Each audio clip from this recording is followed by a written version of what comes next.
예, 오늘 이렇게 제 지역구인 동탄 이신도시에 와서 이렇게 대선 유세 활동을 하게 되었습니다. 무엇보다 이 동탄 이신도시는 대한민국의 가장 의식 높은 유권자들이 살고 있고 지난 총선에서 가장 주목받았던 지역구입니다. 그렇기 때문에 이 동탄 이신도시의 유세 활동이라는 것은 민주당에게 트라우마를 안겨주는 그런 부분이 있는 유세일 것입니다. 그리고 무엇보다도 결국 당파에 휘둘리지 않고 결국 합리적인 선택을 하는 유권자들의 상징적인 도시이기 때문에 저는 이 기운이 전국으로 뻗어나가길 기대하고 있습니다. 예. 혹시 질문 있으신가요? 내일 유세를 대구에서 한다고 정보가 나왔는데 예. 아무래도 이번 선거에서 제가 가장 우려하는 것은 최근에 윤석열 전 대통령이 계엄이라는 중차대한 잘못을 저지르고 탄핵까지 당했음에도 불구하고 전광훈 목사 일파를 통해 가지고 김문수 후보에 대한 지지 선언을 했다고 들었습니다.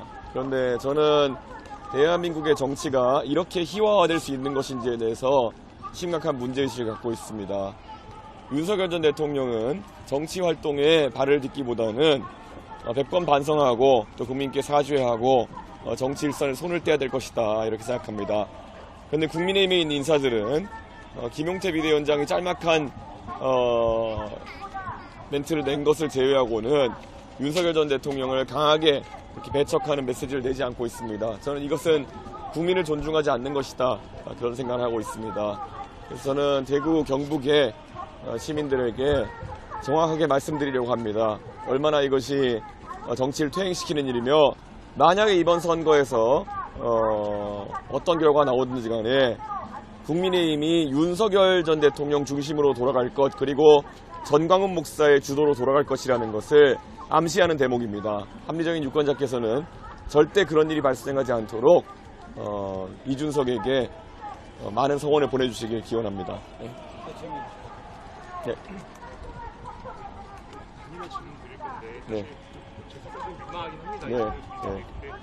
최근에 유권자분들 많이 있고 있는데 네. 유권자분들께서 이제 재외국민 투표도 끝났고 사전 투표도 마무리가 된 시점에서 계속 이런 너희들 단일화 얘기가 나오는 것이 본인의 표를 좀 기만하는 거 아니냐, 너무 가볍게 생각하는 거 아니냐, 정치인들이 이런 이야기를 주시거든요. 네. 이런 부분에 대해 어떻게 생각하십니까? 저는 사실 사전투표가 끝난 상황에서도 지금 단일화 이야기가 나온다는 것이 정치적으로 국민의힘의 전략이라는 것이 선거 처음부터 끝까지 단일화밖에 없는 것이 아닌가라는 의심을 하게 됩니다. 그래서 굉장히 의아스럽고 다시 말하지만 지금 국민의힘에게 던지는 표는 전광훈 그리고 윤석열에게 던지는 표나 마찬가지다 이렇게 생각합니다.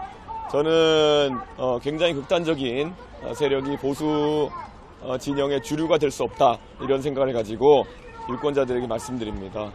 지금 윤석열, 전광훈에게 던지는 표는 그 표가 많고 적은과 관계없이 대한민국의 미래와 관계없는 사표가 될 것입니다. 저 이준석에게 소중한 한 표 부탁드립니다. 네. 맞습니까? 예. 질문 없으세요? 예. 여기까지 그럼 하겠습니다. 예. 하나만 더. 네. 국민의힘 쪽에서 지금 이박스쿨 관련한 의혹 제기했잖아요. 네. 관련해서 한 말씀 해주시죠. 뭐 사실 민주당에서 어떤 의혹을 제기한 것 같은데 저는 뭐 선거 막바지에 나오는 의혹들이 그게 어떤 의미인지는 사실 잘 모르겠습니다만 만약에 댓글이나 이런 여론 조작의 시도가 있다고 한다면은 수사해서 그 관계자는 처벌받아야 되는 것이고요. 사실 여론 조작이 어떤 면에서 거기에 보면은 초기 보도에 따르면 개혁신당 이준석 후보를 음해하라는 취지의 그런 조작도 있었다고 하는데 저는 좀 더 구체적이었으면 좋겠답니다. 의혹 제기가 어떤 것인지. 예, 그래서 아직까지 뭐 그 시도가 있었다면 마땅히 규탄받아야 되겠지만은 제가 정확하게 인지하지 못하겠습니다. 어떤 것인지. 예, 여기까지 그럼 하겠습니다. 예. 감사합니다. 예. 예. 저는 항상 이 얘기를 할 때 진심을 담아서 이야기합니다. The next president of the Republic of Korea.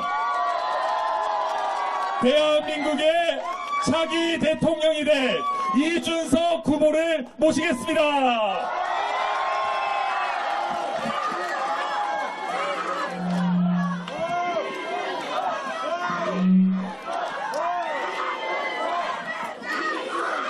여러분, 이준석에게 큰 박수와 함성 주십시오. 여러분, 너무 좋죠? 너무 멋지죠? 대통령감 맞습니까? 이런 대통령 후보 잘 키워주신 우리 이준석 후보의 부모님 잠깐 무대 위로 올라와서 따뜻한 포옹 한번 하겠습니다.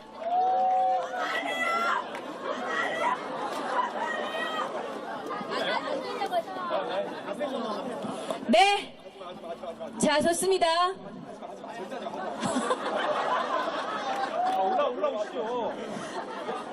어머니가 정말 감사합니다라는 말씀 전하고 싶었는데, 네, 여러분 그냥 바로 우리 이준석 후보 만나볼까요? 네, 큰 박수와 함성 지금 주십시오.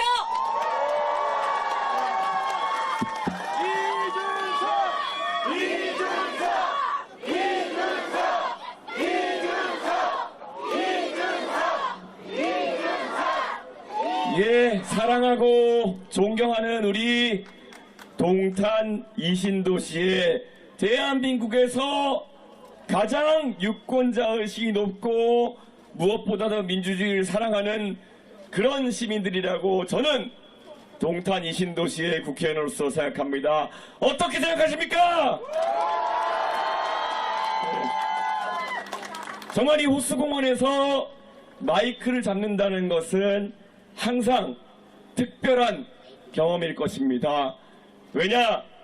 작년 4월 개혁신당이 태동에서 한창 어느 길로 갈까 고민하고 있었을 때 우리 동탄 이신도시의 주민들께서는 우리만 믿고 올바른 길로 똑바르게 정치하면 된다.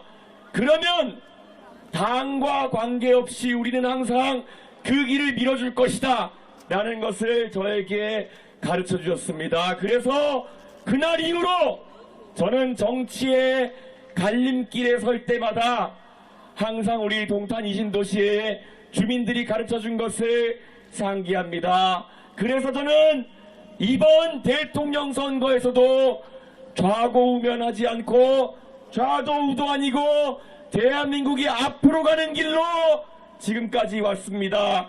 저 잘한 거 맞습니까?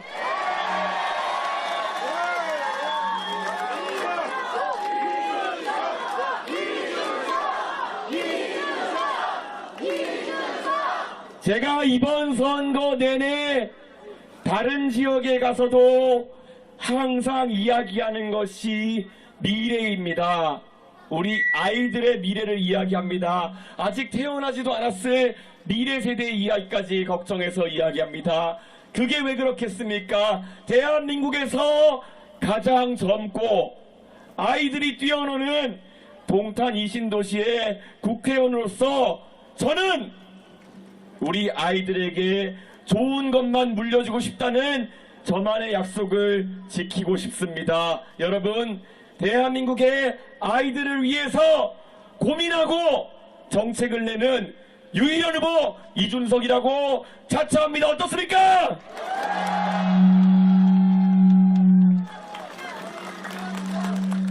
최근에 국회에서 국민연금을 놓고 여야가 합의를 했습니다.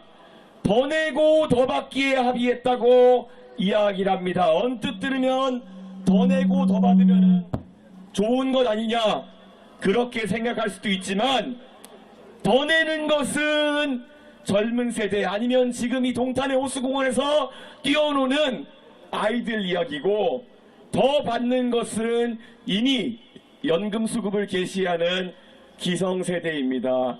저는 대한민국의 정신에 따라서는 우리 다음 세대에는 항상 좋은 것만 물려줘야 된다라고 생각하는데 최근 빨간당과 파란당은 우리 아이들의 미래를 끌어다가 지금 당장 연금 개시 연령에 접한 분들에게 돈을 지급하는 그런 선택을 했습니다. 이런 선택 잘못된 거 아닙니까 여러분?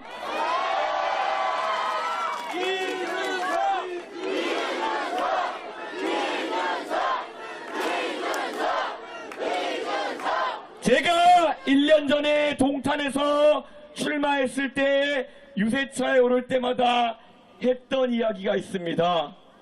결국 저희 가족 지하철 4호선 종점에서 처음 시작해서 언젠가는 대한민국의 중심부로 조금씩 밟아 올라갈 것이라 그런 기대로 저를 키웠습니다.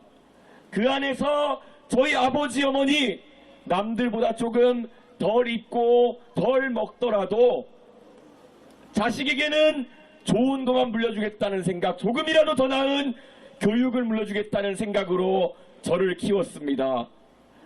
영기 신도시인 노원구 상계동에서 자랐던 제가 지금 2기 신도시인 동탄에 와서 GTS 종점에서 이야기하면서 어떻게 다른 이야기를 할 수 있겠습니까? 대한민국의 정신이라 하면 우리가 조금 덜 입고 덜 먹더라도 우리 다음 세대에게는 오늘보다 나은 내일이 있는 그런 삶을 그리는 것이 대한민국의 근본 정신 아니겠습니까, 여러분?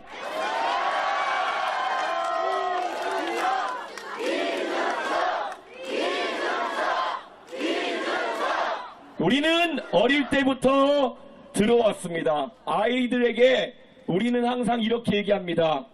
만약에 어떤 아저씨가 와서 너한테 맛있는 거 사줄게 라고 유혹하면은 절대 따라가지 마라. 그 아저씨 유괴범이다. 이렇게 가르쳤습니다. 그런데 만약에 지금 정치판에서 자기 돈도 아니고 여러분이 낸 혈세를 바탕으로 25만원 주겠다, 이것저것 주겠다 하는 사람이 있으면은 그 사람 쫓아가면 안 되는 거 아닙니까, 여러분?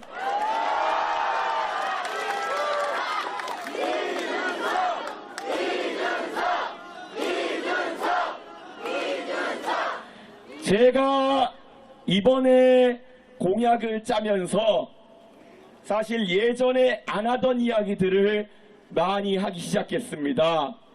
첫째, 저희는 이번에 30대, 40대 가정에게 가처분 소득을 늘려주는 방법을 고민했습니다. 제가 동탄 이신도시의 국회의원이기 때문에 우리 여느 동탄 이신도시의 가족들이 하고 있는 고민을 지난 1년 동안 너무나도 많이 접했습니다. 우리 동탄 신도시의 표준적인 가족을 한번 보면 월급 받아서 아니면 사업해서 돈 벌어서 세금 내고 4대 보험 내고 그 다음에 집 살 때 3, 4억 대출 받은 거 주택담보대출 원금이랑 이자 갚고 나면은 최근에는 쓸 돈이 없습니다. 우리 아이들 미래에 투자하고 교육에 투자하고 우리 외식도 가끔 할 만한 돈이었는데 주택담보대출 금리가 오르면서 예전 같으면은 80만원 갚던 돈을 150, 200 갚아야 되고 그러다 보니까 미래에 투자할 돈이 줄어들었습니다. 그래서 저는 많은 사람들이 주목하지 않더라도 제 공약 중에 가장 중요한 위치에 만약에 누군가가 주택담보대출을 받는다면은 지금까진 거치기간을 두지 않고 원리금 상환을 바로 시작했다면은 3년의 기본 거치기간을 주자. 그리고 아이를 한 명 낳을 때마다 2년씩 더 거치기간을 주자.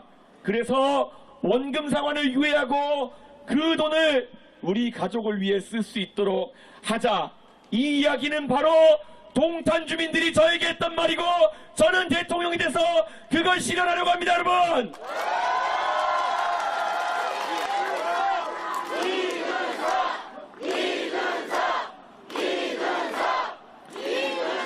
제 공약을 보면은 수학 교육에 대해서 국가가 무한 책임제를 해야 된다. 이런 이야기를 합니다.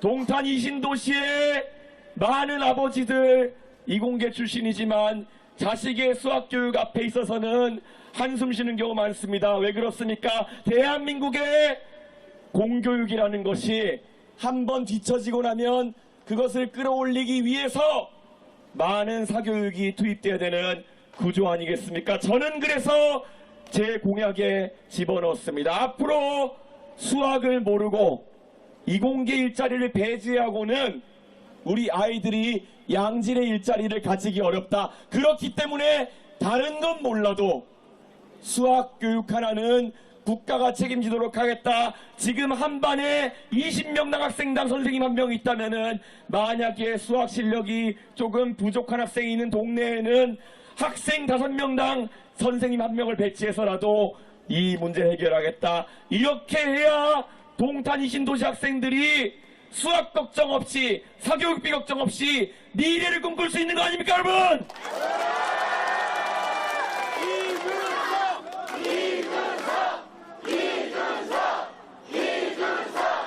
지난 총선 이후로 저는 정치하면서 10수년 동안 배웠던 것보다 더 많은 것을 배웠습니다. 바로 우리 주민들의 삶 구석구석 놓여있는, 어쩌면은 아침 7시에 광역버스 타고 출근하면서 저에게 보내주는 민원 메시지 하나하나 저는 다 기억하고 있습니다. 그 출근길에서마저도 본인이 가족을 위해서 필요한 것들을 저에게 전달하던 그 가장의 모습 속에서 제가 정치를 하는 이유를 찾았고 제가 무엇을 해야 될지를 깨달았습니다. 그래서 저는 이번 대통령 선거 캠페인을 동탄 모델이라고 이름 지었습니다. 단순히 지지율이 몇 퍼센트 나오는 것이 동탄 모델이 아닙니다. 바로 젊은 세대가 바라는 것들을 즉석에서 의견을 받아들여서 우리 정치 속에 녹여내고 그것을 다시 생생하게 전달해서 파급 효과가 일어나게 하는 것, 이게 바로 동탄 모델입니다. 대한민국의 정치의 중심을 젊게 만드는 것입니다, 여러분.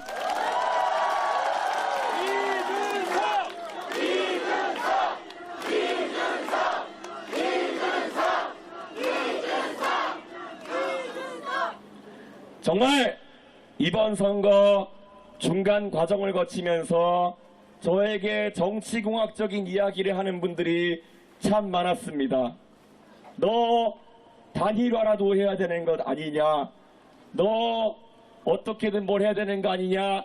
저를 아끼시는 분들마저도 걱정의 여러 가지 이야기를 많이 했습니다. 그런데 저는 아까 말씀드린 것처럼 동탄 이신도시의 국회의원으로서 동탄 이신도시의 주민들에게 부끄럽지 않은 정치를 하기 위해서 노력해 왔습니다. 그래서 제가 말씀드립니다. 저는 동탄 이신도시의 우리 주민들을 믿고 항상 올바른 길로, 항상 부끄럽지 않은 길로 가겠습니다. 저는 두렵지 않습니다. 왜냐? 지난 총선을 앞두고 어둠 속에 있던 저에게 이 길이 옳은 길이다 가르쳐주신 동탄 주민들에게 꼭 이 은혜를 갚고 싶습니다. 열심히 해서 대한민국 정치가 바로 서는 날까지 앞으로 달리겠습니다.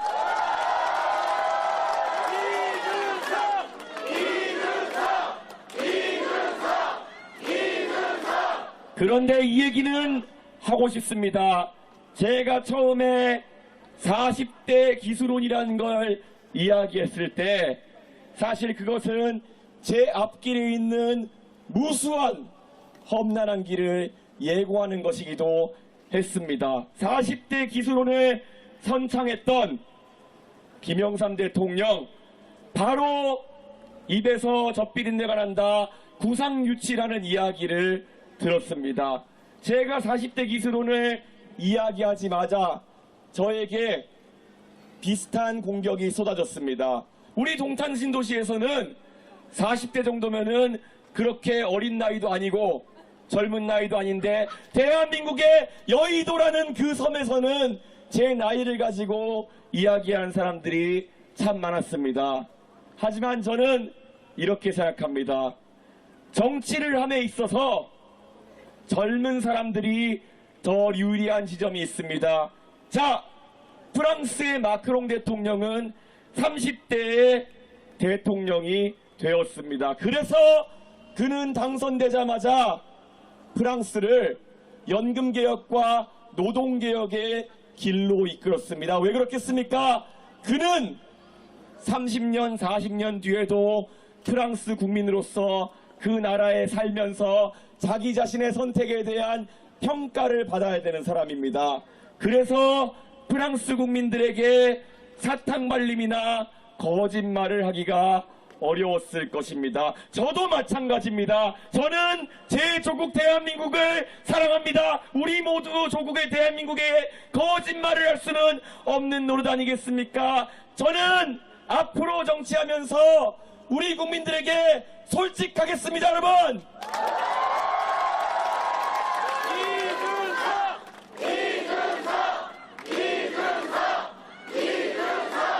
정치하면서 누군가가 물어주면 해드릴게요. 좋은 생각입니다. 저도 그렇게 생각합니다. 이 말하는 것은 굉장히 쉽습니다. 하지만 그거는 지금 죄송하지만 안 될 것 같은데요. 돈이 없는데요. 곤란할 것 같습니다. 이 이야기를 한다는 것이 정치인에게 얼마나 부담 가는 일인지 모릅니다. 하지만 저는 똑똑히 알고 있습니다. 대한민국의 미래라는 거 예전처럼 경제가 우상향하던 시절과는 조금 다릅니다. 이제는 우리가 듣기 싫은 이야기도 해야 되고 듣기 싫은 이야기도 들어야 되는 상황이 왔습니다. 자, 지난 3번에 걸친 TV 토론에서 저는 상대 후보의 이야기를 많이 검증했습니다. AI 산업 발전에 100조를 투자하겠다는 이야기를 했을 때 저는 그러면 100조를 어디에 투자하겠다는 것이냐 물었습니다. 그런데 상대 후보는 제대로 답을 하지 못했습니다. 100조 원이면은 5천만 국민 한 사람당 200만 원 정도 되는 금액입니다. 우리 4인 가족 하나면은 800만 원 정도 되는 금액입니다. 적어도 그런 돈이 어디 쓰인다면은 국민들에게 여기 쓰일 겁니다. 설명을 할 수 있어야 되는 거 아니겠습니까, 여러분?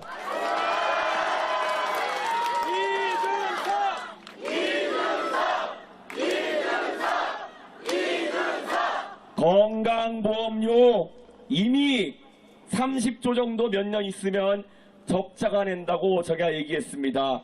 그런데 이재명 후보 공약에 간병비 지원 15조 원 정도 몇 퍼센트나 줄지 모르겠지만 그 이야기를 했길래 제가 물어봤습니다.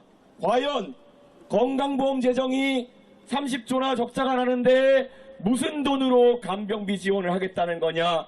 그랬을 때 이재명 후보 역시나 제대로 답을 하지 못했습니다. 자, 간병비 지원되면 좋다는 거 누가 모르겠습니까? 간병 때문에 힘들어하시는 가족들 있다는 거 누가 모르겠습니까? 그러면 우리 국민들에게 솔직하게 간병비 지원을 늘려야 되니까 다른 곳에 불필요한 의료 혜택이 있다면은 조금 줄이자는 말을 할 그 정도 최소한의 용기는 필요한 거 아니겠습니까, 여러분?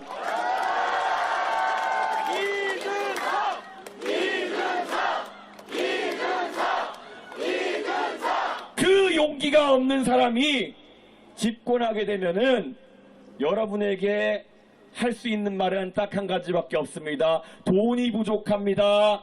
그러니까 건강보험료를 더 내셔야겠습니다. 이 말 하려는 것 아니겠습니까? 여러분, 다시 말씀드리지만은 우리 지금 월급 받아서 사업해서 돈 벌어서 세금 내고 4대 보험료 내고 주택담보대출 갚으면은 우리 아이들을 위해 쓸 돈이 없는 상황 속에서 여기에 세금이나 건강보험 늘리겠다는 사람은 뭐겠습니까? 이거 우리 아이들의 미래를 포기하라는 얘기 아니겠습니까, 여러분?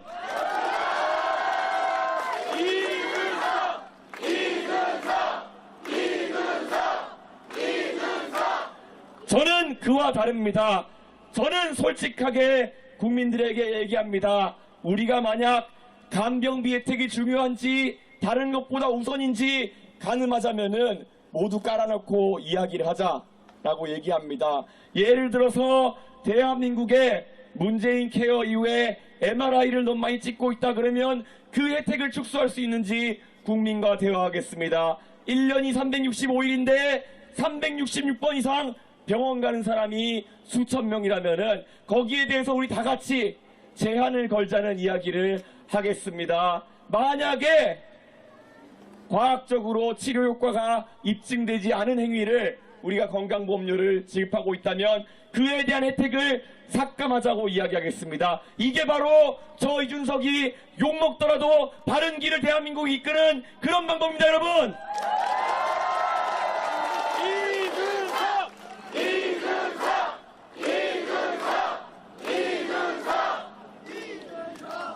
저는 제가 대한민국 대통령이 되면 완전히 다른 차원이 다른 외교와 통상 행보를 보일 수 있다고 생각합니다.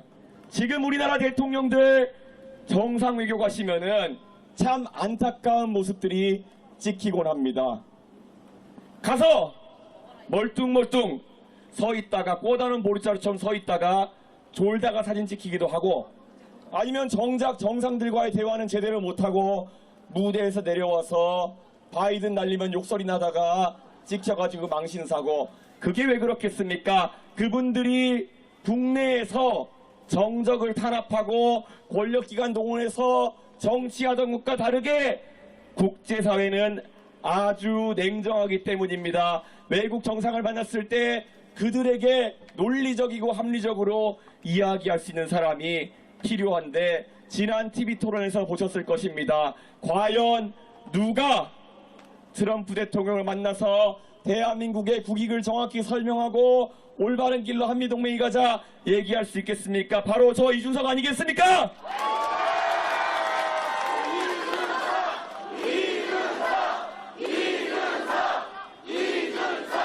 거기에 더해서 저 이준석은 한 번도 대한민국이 본 적 없는 외교를 할 자신이 있습니다.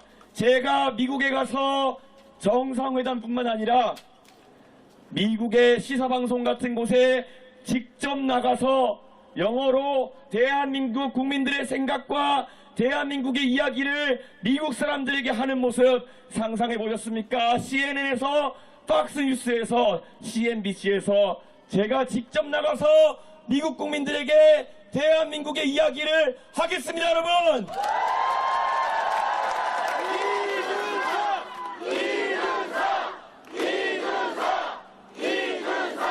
저와 미국 하버드 대학교에서 동문 수학하던 친구들이 뉴욕에 가면 월스트리트에서 펀드 매니저를 하고 주요한 투자은행의 의사결정을 하는 자리에 있습니다. 저는 가서 그 친구들에게 이야기할 수 있습니다. 대한민국의 대통령이 규제를 덜어내고 비즈니스 프렌들리하게 대한민국을 이끌겠다고 했다. 나를 믿고 투자해달라. 언제든지 필요한 것이 있으면 얘기하라. 바이 코리아 대한민국에 투자하라. 얘기하겠습니다.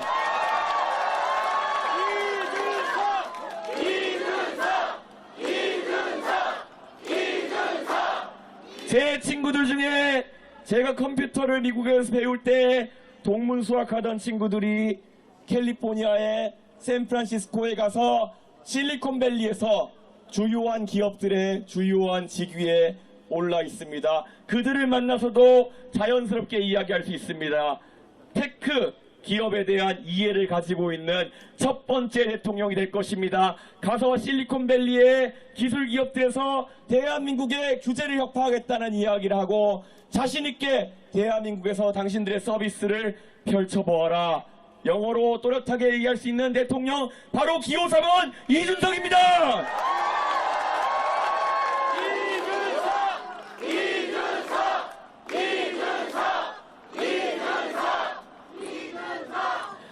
다른 건 모르겠지만 우리 동탄 이신도시의 아이들에게 나와 있는 대통령 후보 중에 누구를 롤모델로 삼아라 이렇게 말씀하실지 고민해 보셨으면 좋겠습니다.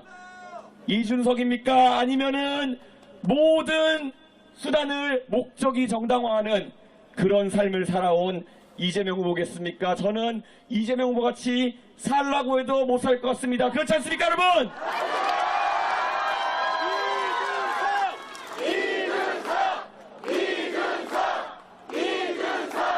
이재명 후보가 제가 하도 이재명 후보에 대한 검증을 세게 하다 보니까 이재명 후보가 평소 성격대로 화를 분출하면서 그 밑에 있는 국회의원들이 이준석을 제명하겠다고 언론에다 이야기하더라고요.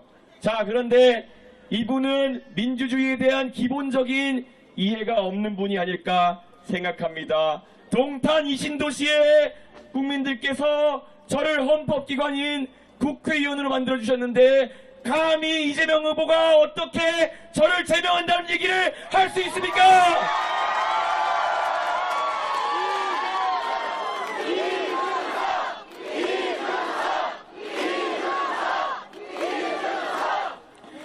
자기 마음에 안 드는 사람은 무조건 제거하겠다고 달려들고 자기 당의 당원 당규를 마음대로 바꿔서 자기가 1심에서 유죄가 난다 하더라도 자리를 지킬 수 있게 만드는 사람, 자신을 위해서 법을 바꿀 수 있다고 생각하는 사람, 이런 사람들을 우리는 독재자가 될 가능성이 있는 사람이라 그럽니다. 그렇지 않습니까?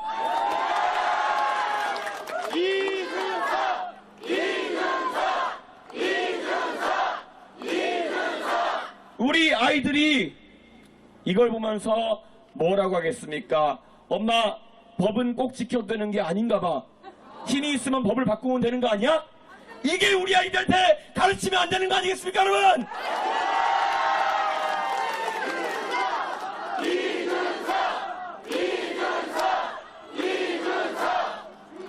도대체 더불어민주당과 이재명 후보는 아이들에게 무엇을 가르치고 있는 것입니까? 법이 마음에 안 들면은 바꿔도 되고, 재판받기 싫으면은 이 핑계 저 핑계 뭉개면 되고, 재판받기 싫으면은 판사를 탄핵하면 되고, 이게 어떻게 대한민국의 정신이고 아이들에게 물려줘야 될 우리의 방식이란 말입니까? 이재명 후보 멈춰 세워야 되는 거 아니겠습니까?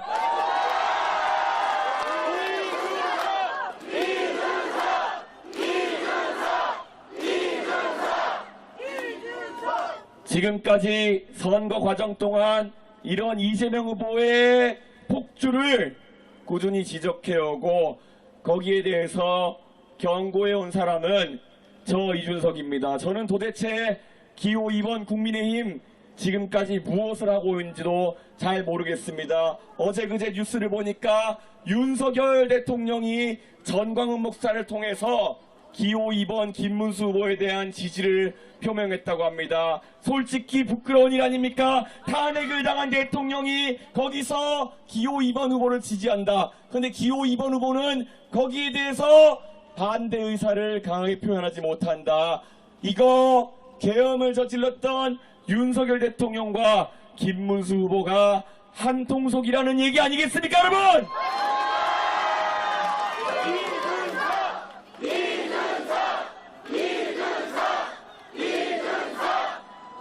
저는 그래서 주변에 여러분께서 전파해 주셨으면 좋겠습니다.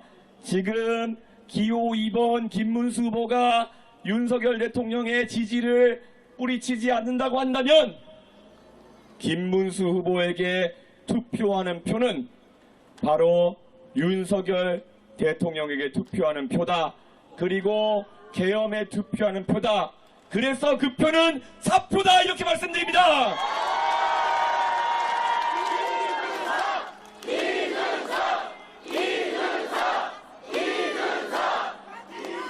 우리 국민들이 두 눈으로 똑똑히 봤습니다.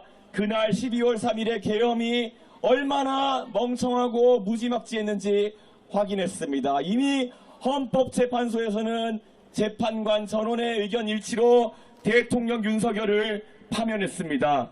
그런데 아직까지도 윤석열이라는 폭군에게 표를 받으려고 하는 기호 2번 후보, 저는 절연하지 못하는 순간 그 둘은 동일체다, 이렇게 생각합니다. 주변에 선명하게 알려주십시오. 기호 2번 김문수, 윤석열, 전광훈 후보를 뽑는 순간 여러분이 가진 유권자로서의 한 표는 사표가 되는 것이고, 대한민국의 중차대한 위기 속에서 기호 4번 이준석으로 대동단결해서 과거의 폭군 윤석열을 막아내고 독재자가 되려고 하는 이재명을 막아야 된다. 여러분 할 수 있습니까?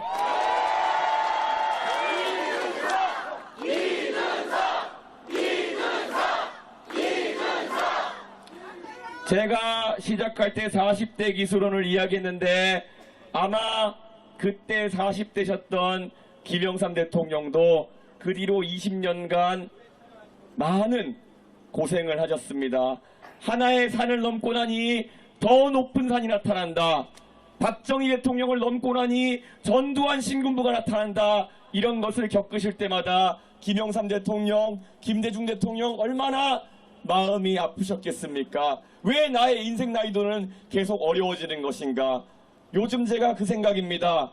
윤석열이라는 천하의 이상한 사람을 겪고 나니까 더 이상한 포퓰리스트가 등장하려고 하고 있습니다. 그래서 조기에 이것은 발본색원에서 막아내야 된다 이렇게 생각하고 있습니다. 우리가 1979년 80년 이후 45년 만에 계엄을 받아들이며 얼마나 절망했습니까? 대한민국의 민주주의가 흡사 45년 후퇴하는 것 같은 그 기분, 그게 우리의 절망이었던 것입니다.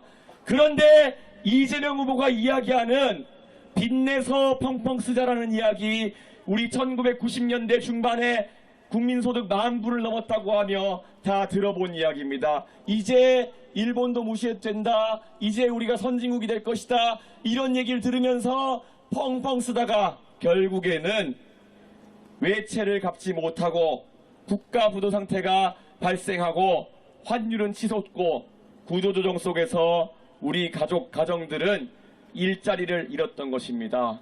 너무나도 그때와 비슷한 이야기를 하는 사람이 이재명 후보입니다. 저는 IMF를 겪었을 때 중학생이었습니다. 그런데 제 중학교 친구들 중에서 아버지가 직장을 잃어가지고 친구들이랑 그때 스타크래프트 하러 PC방 갈 돈도 없고 맥도날드에서 그 당시에는 두랑이라고 햄버거를 300원, 치즈버거를 500원에 팔았습니다.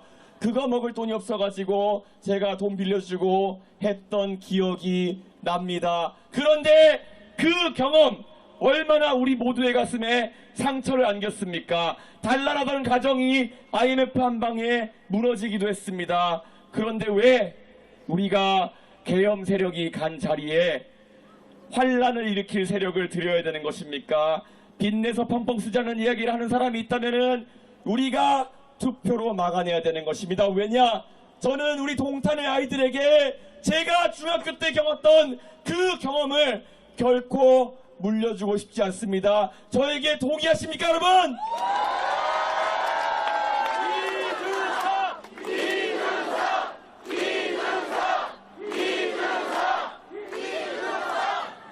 정말 이번 선거에서 저는 열심히 달려왔습니다. 그리고 제가 약속한 대로 선거 막바지에는 우리 동탄 이신도시의 주민들께 제가 달려온 길을 설명드리고 다시 한번 동탄의 정신으로 달렸으면 좋겠다는 이야기를 하러 왔습니다. 동탄, 지금까지 저를 키워주셔서 너무 감사하고 저는 동탄 이신도시의 국회의원으로서 항상 우리 동탄을 사랑하고 동탄의 정신이 대한민국의 정신이 될 수 있도록 노력하고 있습니다. 좋습니까, 여러분?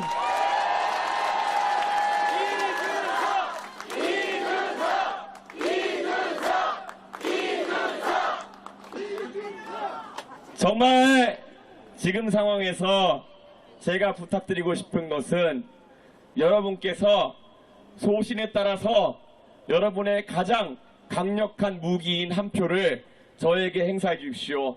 동탄의 기적이라는 것이 무엇이었습니까? 여러분께서 당파나 아니면 다른 것들에 휩싸이지 않고 누가 대한민국을, 누가 동탄을 가장 사랑하는지를 놓고 투표하셨던 것 아니겠습니까?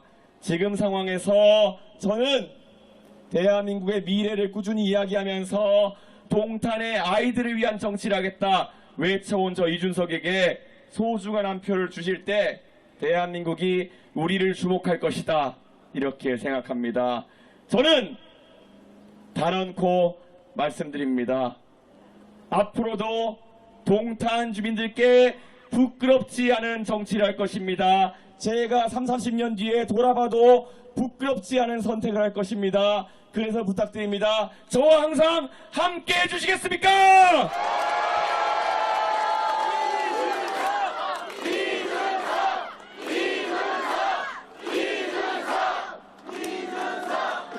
정치 세력이 서로 경쟁하다 보면은 생각하는 바가 많이 다를 때도 있습니다.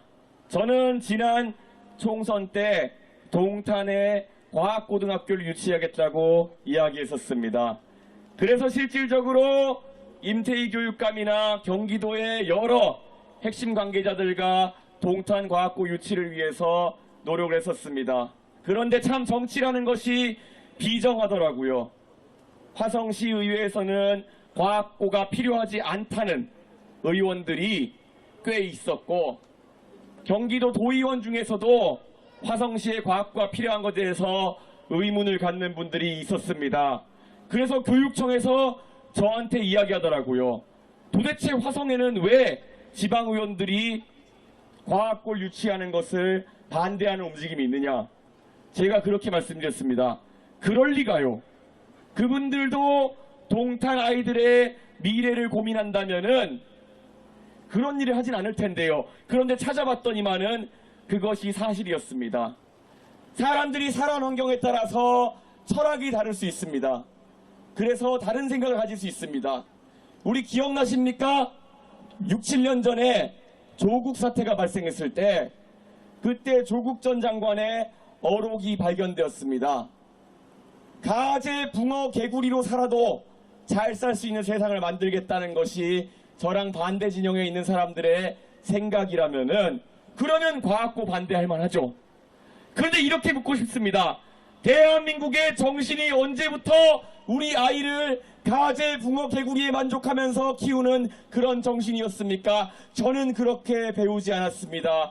노원구 상계동에서 종점에서 저를 가르치던 부모님의 생각은 당신들께서 조금 덜 먹고 덜 입는다 하더라도 우리 자식은 가장 높은 곳을 꿈꾸는 그런 삶을 꿈꿨을 것입니다. 희망이 살아있는 대한민국을 꿈꿨을 것입니다. 그런데 왜 반대 진영에서는 가재, 붕어, 개구리가 돼도 좋다는 이야기를 하는 것입니까? 저는 단언코 이야기하겠습니다. 저는 동탄의 아이들이 그리고 대한민국의 아이들이 제가 대통령이 되면은 가장 높은 것을 꿈꿀 수 있는 희망찬 아이들이 될 것이라 생각합니다. 어떻게 생각하십니까?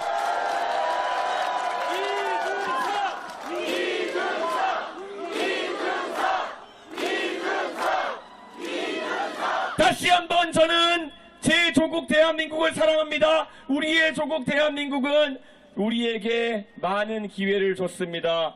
우리 가족만의 이야기가 아닐 겁니다. 각자 여기에 가족들 중에 지방의 상경에서 올라와서 아이를 키우고 그 아이가 좋은 교육을 받아가지고 사회의 중심부로 진출하는 그 경험을 한 집들이 많을 것입니다. 저는 이 대한민국의 모델이 앞으로 이 동탄에서 대한민국에서 꾸준히 살아 숨쉬었으면 좋겠습니다. 우리 동탄의 아이들이 대한민국의 아이들이 가재, 붕어, 개구리로 사는 것이 아니라 언젠가는 승천하는 용처럼 살아가는 그 꿈을 꾸면서 살기를 바랍니다, 여러분.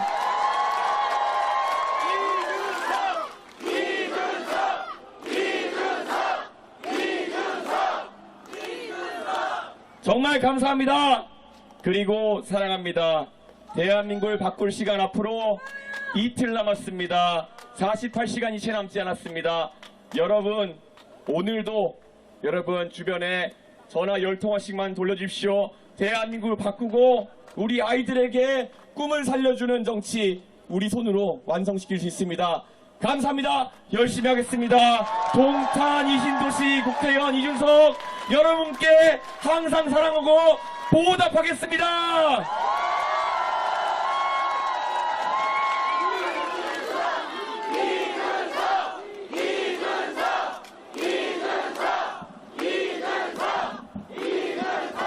여러분 우리 이준석 후보 더 큰 박수 한 번 더 모아주신다면 끝까지 완주해서 대한민국 정치교체 진정한 정권교체 여러분과 함께 합니다. 그 여러분 고맙습니다.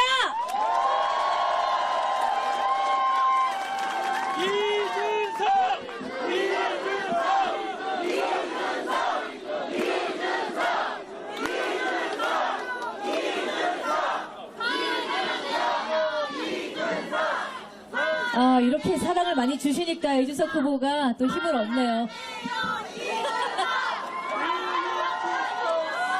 여러분 너무 감사하고요.